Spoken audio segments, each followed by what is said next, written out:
Tim Sheridan can't get out of his way. This is the bullshit that made the Titans Academy book bad. He just doesn't get characters. He doesn't get a pacing of a book. He's just overall an awful comic book writer. Goes way beyond anything else but just that. And here he is, and it's bullshit.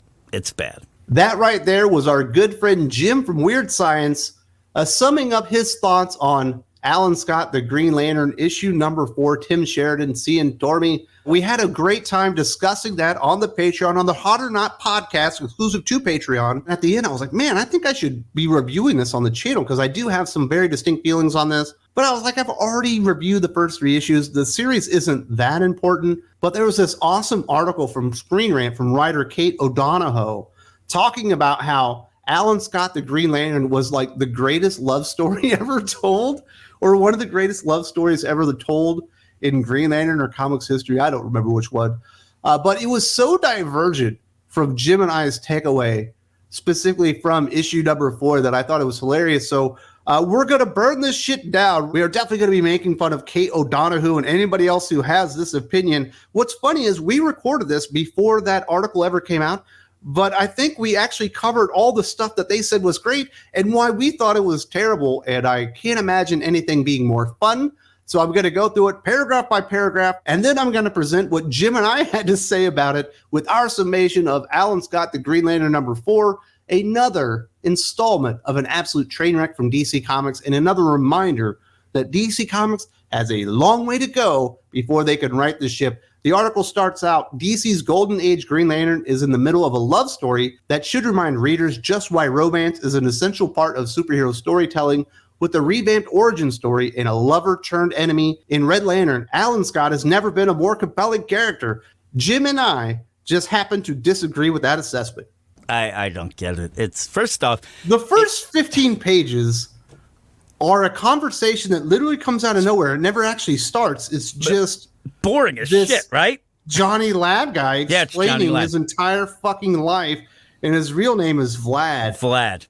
Because it rhymes with lad. And it makes Alan Scott look so like an idiot. Incompetent, so stupid. Just ridiculously incompetent. Like he put the entire world in danger because he can't keep it in his pants. That's all it is. I don't get what people, even Gabe, I don't get what people think that this is. It shows that Alan Scott couldn't think below or above the belt. He was enthralled by and even this Vlad says, "Oh, I knew I had you." The minute I walked in, nobody else saw it, but I knew I had you and I could manipulate. This is somebody who is supposed to be a hero, supposed to be above and put aside everything else. This is just somebody who was completely duped because they were horned up. That's it. And that's not how I want my heroes. Just bad. And it's boring. Next up, Kate states, readers are treated to an expansion of Red Lantern's origin story and a tragic twist on Green Lantern's love story with old flame Johnny Lad and Alan Scott, the Green Lantern number 4 by Tim Sheridan. After Johnny reveals himself to be both the Red Lantern and a Soviet spy, originally sent to use and manipulate Alan Scott by any means, it's heavily implied that his feelings for Alan weren't a complete act. This is where Tim Sheridan, I'd love to ask him, but you can't. But how? What are you trying to portray here? What are you trying to show that Alan was? And he's a caring, loving guy, right? I'm like, no, he's a horn dog. That he's a dummy, right? Yes. That he loses all sense of responsibility and any type of ability to make good decisions because he really wanted the cock. Yeah, and even just on top of all that, like, this is barely a Green Lantern book. But you're showing, if you're going to show a book of, I want to show the man behind the mask, like, show somebody who at least has some intelligence. Show somebody who maybe he's like, hey, the reason that he can go through walls is because he's actually time traveling. Yeah. Are you kidding me? Again, you're throwing shit in that is just this whole series has just been a series of misses, series of just ridiculous things that you could just... Oh, man, you got me fired up. I should do a fucking review of this. I'm fucking fired. I think I'm going to too. That's what if I knew ahead of time, me and you'd be doing it. I'm so angry now with this because it's just so bad on every level. And I think that people need to hear it's bad beyond just the sex difference. It's so bad. It's The article continues. After a melodramatic moment where Red Lantern, whose real name is Vlad, appears to deny his own sexuality and attraction to Alan, Alan manages to use Vlad's emotions against him to free himself from the Red Lantern's trap despite the dual manipulations. However, there is a real romance at the heart of this lovers to enemies story. My goodness, that is really pushing it in this comic book. He lays out how he played him like a fiddle. He never really loved him or whatever. And then when he finally kind of like regains himself, Alan Scott is still trying to flirt with him. I know. He can't give it up. It was so strange. You just found out he's the big bad guy. He's the evil one. He's the one that's killing all the male prostitutes that you were banging. It is like the idea if you had it, and me and you are there, and you're just telling me, like, I hate your guts, Jim. You are the biggest asshole. I can't stand you. You know what? If I ended up being your friend, I wouldn't be. And all I get out of that is, oh, you would have been my friend. You would have been my friend. Well, that's not like this Vlad just rips him apart. Like, oh my God, even to the point where this ring that he gave out, it was such a dupe. And he says, you are ridiculously dumb because what I said made no sense, but you clung to this. And then afterwards, Alan's like, I think you're jealous. Yeah, you're just jealous. And just think of that, too. The idea of I think you're jealous is because a bunch of dudes that Alan nailed down at the docks got killed. That even points to something. It's so bad.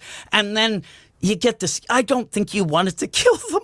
And he's like, yeah, I didn't. No, he's a murderer. He's duped you. He's a national security threat beyond anything that's ever been. And you are still trying to convince this guy that you love him. I had no idea what I was doing. I couldn't actually do my job. Yep. You knew it, and you ignored it because you wanted to get my pants, and that's why I used you. And that's the thing, too. As just to go as a military guy yourself, like the idea that he was there on this military project, they're doing this, and he didn't know shit from shit, and says, nobody else realized. No, they all knew. I mean, there's no way they didn't know because this guy, he says, I pretended I was, I couldn't even put a box together. I couldn't build a box if I wanted to. Yeah. Oh, it's a bad book. Next, Kate states, revealing that Alan's beloved and much more than Johnny was actually a double agent Soviet spy. Never mind the killer Red Lantern is a melodramatic twist that blends perfectly with the other trappings of superhero storytelling. Though DC has confirmed a number of queer legacy heroes and given those characters much-deserved romances, Alan and Vlad's love story is the most compelling superhero romance on the stands, precisely because of how it embraces both the historical challenges faced by LGBTQ plus population, as well as the inherent melodrama of the superhero genre. I literally do not understand what book Kate believes that she's reading. We read different books, apparently. Tim Sheridan, he went out there on social media, was like, this is the book for the LGBTQ community or whatever. Mm-hmm. And every single relationship that happens in here, anytime there's any type of affection or love shown between two men, which is obviously a big part of this series, it's almost always transactional. Yeah. Somebody is doing it because it betters them. It's not because they actually like each other. And it's such a weird statement because it's literally every single relationship or intimate moment between Alan Scott and any other man, or this Vlad guy and another man, because he does it when he was in Russia, is merely in transactional relationship. It's so strange. It is. And it doesn't make sense. The whole thing is just written so poorly.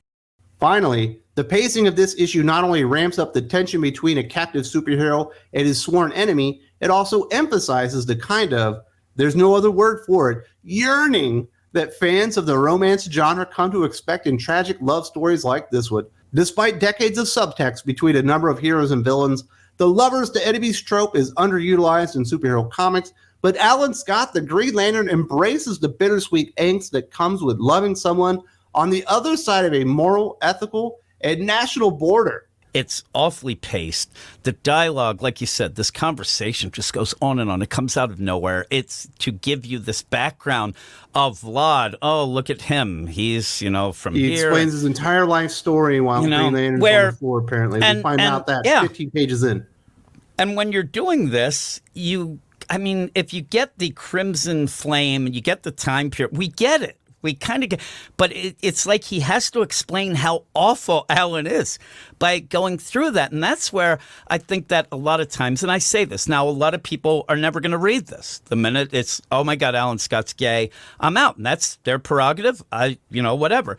They never get it's funny because they never then get the next level of awfulness beyond that, where it's just Alan just being bad, just not being a hero, being duped, being connived. And like you said, the idea, if you are here, this is what I said about the Tim Drake book. If you're there in this, like, oh, I like this idea. Hey, it's representation. You go in to read it and you can only think like, what the fuck is this? Like, this isn't good even on that angle. I don't get it. And that he's going to win a GLAAD award next year for this bullshit. And he's going to be crowing about this fucking shit forever. It's just bad. It's bad on almost every level. The art's okay, though. And Jim is probably right on with this assessment there. This likely will win a GLAAD award simply for having representation and going out there and retconning a character's sexuality and basically destroying his backstory and replacing with something new, even though, by a lot of respects, when you look at it, it's bad representation. Like I said, every romantic relationship between two men in this comic book, which is a large part of what it's trying to do, is all transactional. There's no actual feelings between anybody. And it really does paint Alan Scott in such a bad light. It makes him look like a complete moron. But apparently, that doesn't matter. You're only supposed to be clapping like seals because it featured representation. And they took an established character that was a Green Lantern and they made him gay. So now it's the greatest love story in Green Lantern history, and a story that must be revered and awarded, by GLAAD or whatever, despite the fact that basically on every technical level, the writing is awful. The portrayal of the hero is terrible and likely tarnishes the legacy of Alan Scott for the foreseeable future. But I guess that doesn't really matter. Are you on Screenrant's side? Do you think this is the greatest love story ever told? Or are you on the side of common sense that can actually look at a comic book unbiased and not just sit there and clap like a seal because there's representation and realize the dialogue doesn't fit the time period? It actually breaks the entire origin of the JSA. It breaks the entire origin of Alan Scott, the Green Lantern. And let's not forget the fact that he's not a hero. He's out there banging male prostitutes on the dock. He's getting people murdered by his inaction. He was covering up for a subordinate. He was an officer. And the Red Lantern guy, he was enlisted. Fraternization is illegal under the Uniform Code of Military Justice. He was breaking laws to do this stuff, to cover up for this guy that was using him the whole time. But this is somehow some great romance story. And if you're interested in more level-headed, no-nonsense takes when it comes to comic books, this is from the Hot or Not podcast, exclusive to Thinking Critical Patreon, that I do every single Thursday on the channel with my good friend Jim from Weird Science. We talk about all the new releases from Marvel, DC, independent comic books, and we break them down just like this. We likely don't hate most of those comic books quite as much as we do Alan Scott, the Green Lantern #4, but we do give them all the TLC they deserve. And if you're interested in more comic book conversations like that, there's a link to the Patreon in the video description.